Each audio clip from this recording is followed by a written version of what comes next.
भारत का इतिहास सिर्फ गुलामी का इतिहास नहीं है, यह योद्धाओं का इतिहास भी है, यह वीरता का इतिहास है, यह बलिदान का इतिहास है। हमें मुगलों के गुणगान और अंग्रेजों की गुलामी के बारे में ही बताया जाता रहा, लेकिन आज मैं आपको ऐसे योद्धा के बारे में बताऊंगा जिसने मुगलों के पसीने छुड़ा दिए। भारत के इतिहास के इस योद्धा का नाम है बाबा बंदा सिंह बहादुर। आप में से बहुत सारे लोग शायद नहीं जानते, लेकिन आज आपको बाबा बंदा सिंह बहादुर के बारे में जानना चाहिए, जैसे मैंने आपको चोल राजाओं के बारे में बताया। जो बाबा बंदा सिंह बहादुर थे वो कम उम्र में घर बार छोड़कर बैरागी हो गए थे, लेकिन अपने गुरु के एक आदेश पर बैराग छोड़कर हथियार उठा लिया और उस दौर में मुगलों के पसीने छुड़ाते हुए एक राज्य की स्थापना कर दी। पाठशाला में मैं आपको बंदा बहादुर सिंह के बैरागी से योद्धा बनने के सफर के बारे में आज बताने वाला हूं। बंदा सिंह बहादुर कश्मीर के राजौरी में एक राजपूत परिवार से संबंध रखते थे। उनके बचपन का नाम लक्ष्मण देव था।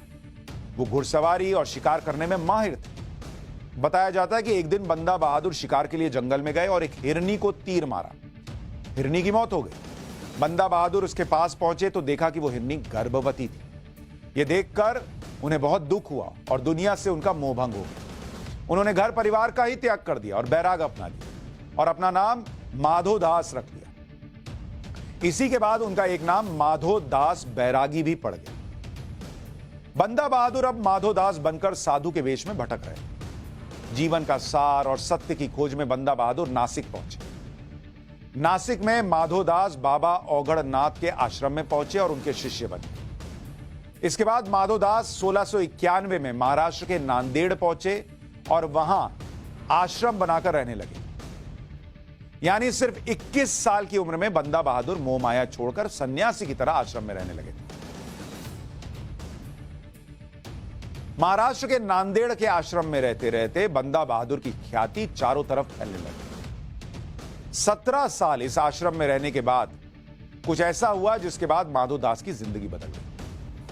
1708 में सिखों के 10वें गुरु गुरु गोविंद सिंह नांदेड़ में बंदा बहादुर के आश्रम में पहुंचे और उनसे सन्यासी जीवन त्यागने के लिए कहा। गुरु गोविंद सिंह ने बंदा बहादुर को खालसा पंथ अपनाने के लिए कहा और नया गुरबख्श सिंह दिया नाम। अब माधो दास से बंदा बहादुर का नाम हो गया गुरबख्श सिंह। गुरु गोविंद सिंह ने गुरबख्श सिंह को पंजाब में मुगलों के खिलाफ सिखों का नेतृत्व करने के लिए कहा कि मुगलों के खिलाफ लड़ो जाकर। इस समय तक बंदा बहादुर की उम्र 38 साल की हो चुकी थी।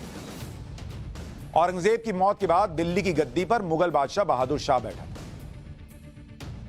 इतिहासकार जेएस गरेवाल ने अपनी किताब सिख्स फॉर पंजाब में लिखा है कि गुरु गोविंद सिंह ने बंदा बहादुर को एक दोधारी तलवार दी, 5 तीर दिए और 3 साथी दिए।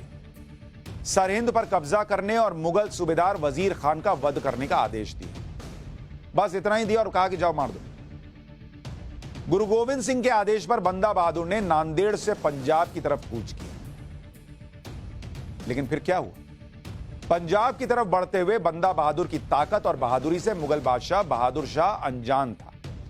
उस वक्त बहादुर शाह दक्षिण भारत में विद्रोह को कुचलने में लगा हुआ था।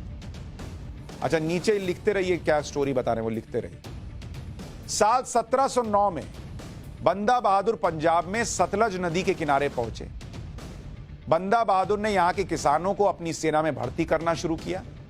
इसी दौरान कैथल में बंदा बहादुर ने दिल्ली भेजे जाने वाले मुगल खजाने को भी लूट लिया और उसे सैनिकों में बंटवा दिया। इसके बाद बंदा बहादुर की सेना बढ़ने लगी। इतिहासकार हरिराम गुप्ता ने अपनी किताब later Mughal history of Punjab में लिखा है कि सिर्फ 3 महीनों में ही बंदा बहादुर की सेना में 8000 सैनिक और 5000 घोड़े शामिल हुए। सैनिकों की संख्या बाद में बढ़कर 19000 तक पहुंच गई। अपनी सेना के साथ बंदा बहादुर सरहिंद के कस्बे समाना पहुंचे और वहां मुगल सूबेदार पर हमला किया। बंदा बहादुर की सेना ने समाना में लगभग 10,000 मुगल सैनिकों को मार डाला। 10,000 मुगल सैनिकों को मार दिया, पूरे कस्बे को तबाह कर दिया और बड़े बड़े लोगों को लूट लिया गया।